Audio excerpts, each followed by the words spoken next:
want to talk about some of the differences between these production mounts versus our previous prototype. And you can see here we have some center mounts and some rear mounts. And what we're going to do is go in a little bit of detail, understanding to what some of those updates have been, and some more of those changes are that we've rolled out. First thing we can start about is with these front mounts. Now, one of the things you can see, obviously the parts are painted, turned out with a really nice finish, but some of the other things is that we simplified the brackets by reducing these two bends and decided to go with just a completely flat part without any bends. And that really cuts cost, but it also simplifies the bushing assembly that goes in here. So here's a comparison on the rear. This is the bushing assembly that mounts to the tent. And what we were using previously was much bigger and fatter.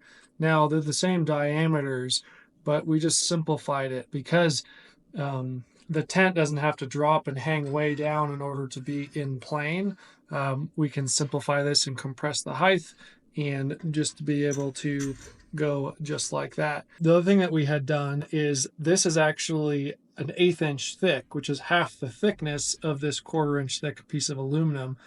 We decided to actually drop it the material thickness and change this out for stainless. To recap, we changed the material, we dropped the material thickness, changed it out for stainless, we powder coated it.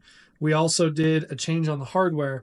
Now these are carriage bolts. Carriage bolts generally work pretty well in 80/20 style extrusions, but what we learned is that after being tightened up the first time, those bolts do not want to slide and adjust. We decided to simplify that.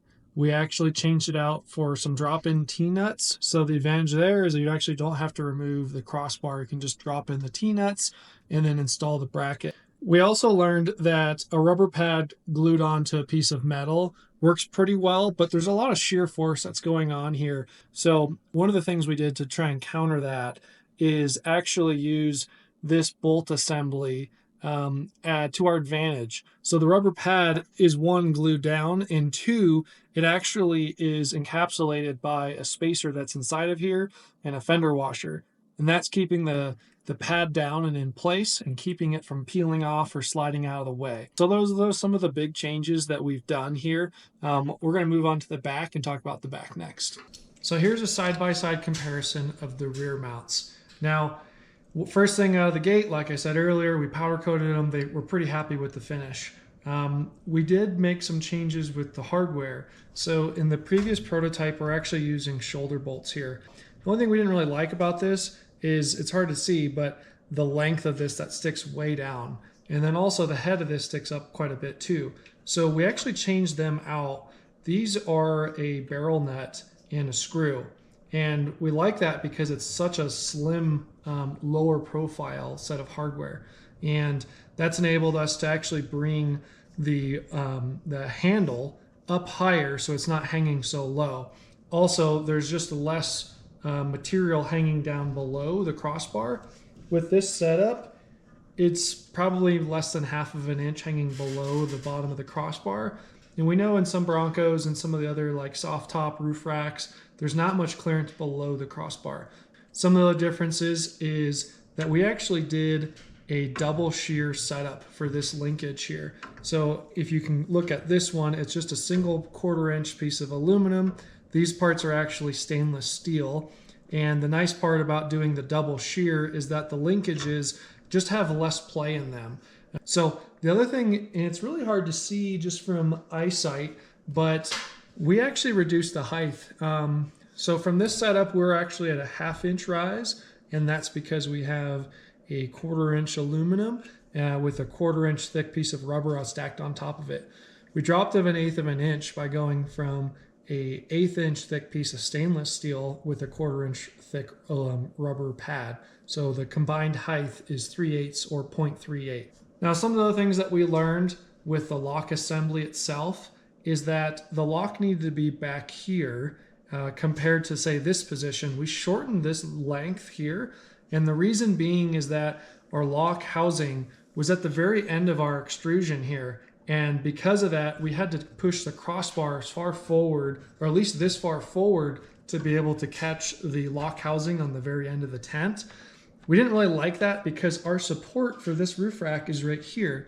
So we really want this crossbar as close to this support as possible, and that lock, the length of this pushed the lock back. So by decreasing the length here, we can bring the lock assembly closer to the crossbar, and we can actually move the whole crossbar back further near the mount where we want it. The lock housing is almost an inch shorter on the new design, and the main reason is because the height of the handle is closer to the rooftop tent and further away from the vehicle.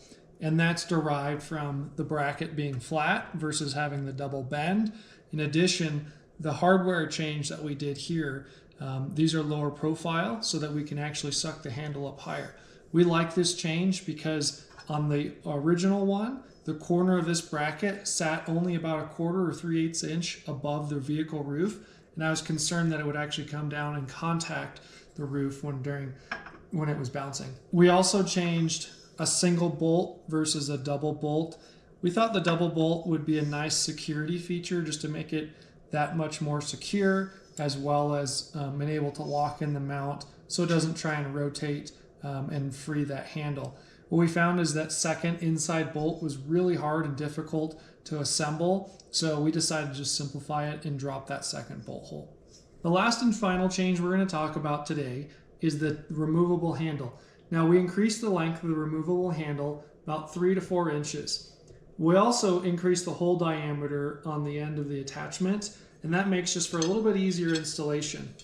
Now, when I use the original one, I can still reach in underneath, grab that first bolt, swing it around, and then go and attach to the 2-bolt hole position, and then swing in and get my full compression.